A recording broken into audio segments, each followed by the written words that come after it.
The Power of Prayer by Dr. A.P.J. Abdul Kalam from his book The Wings of Fire. I was born in a middle-class family in the island town of Rameshwaram in the erstwhile Madras state.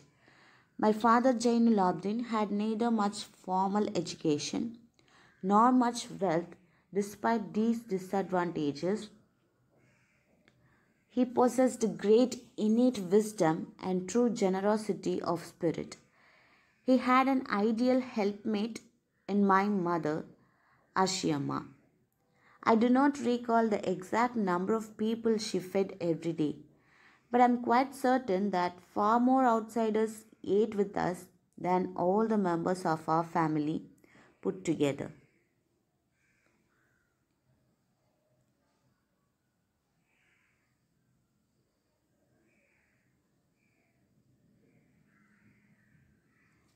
My parents were widely regarded as an ideal couple.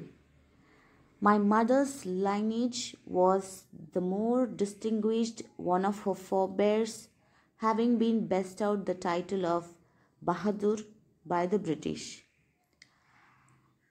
I was of many children, a short boy with rather undistinguished looks, born to tall and handsome parents.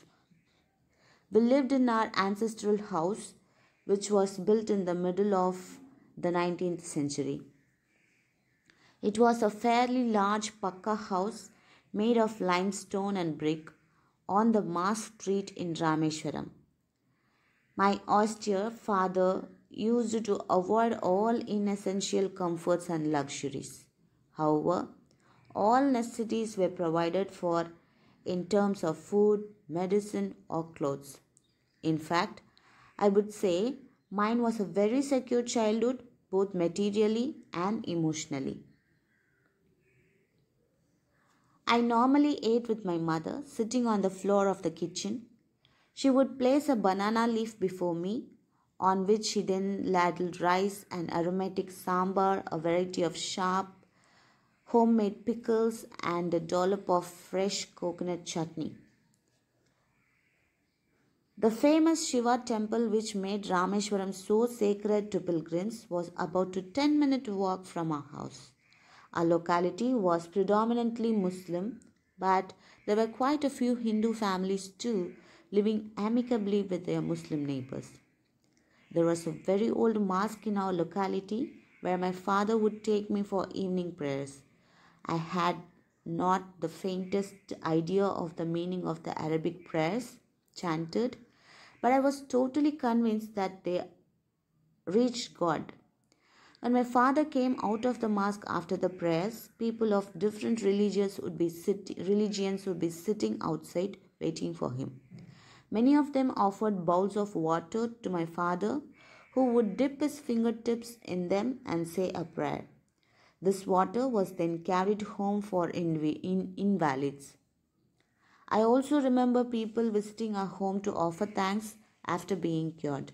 My father always smiled and asked them to thank Allah, the benevolent and merciful. The high priest of Rameshwaram temple, Pakshi Lakshmana Sastri, was a very close friend of my father. One of the most vivid memories of my early childhood is of the two men, each in his traditional attire, discussing spiritual matters. When I was old enough to ask questions, I asked my father about the relevance of prayer. My father told me there was nothing mysterious about prayer.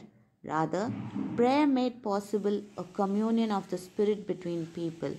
When you pray, he said, you transcend your body and become a part of the cosmos, which knows no division of wealth, age, caste, or creed. My father could convey complex spiritual concepts in very simple, down-to-earth Tamil. He once told me, in his own time, in his own place, in what he really is,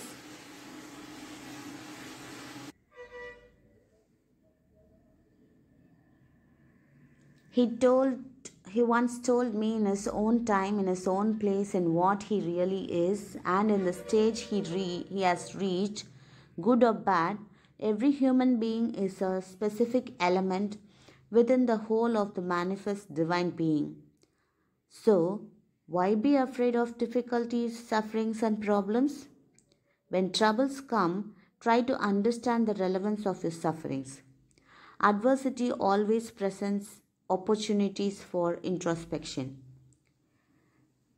Each individual creature on this beautiful planet is created by God to fulfill a particular role. Whatever I have achieved in life is through His help and an expression of His will. He showered His grace on me through some outstanding teachers and colleagues. And when I pay my tributes to these fine persons, I am merely praising His glory. All these rockets and missiles are His work through a small person called Kalam in order to tell the several million mass of India to never feel small or helpless. Yes, we are all born with a divine fire in us. Our effort should be to give wings to this fire and fill the world with the glow of its goodness. May God bless you. A.P.J. Abdul Kalam.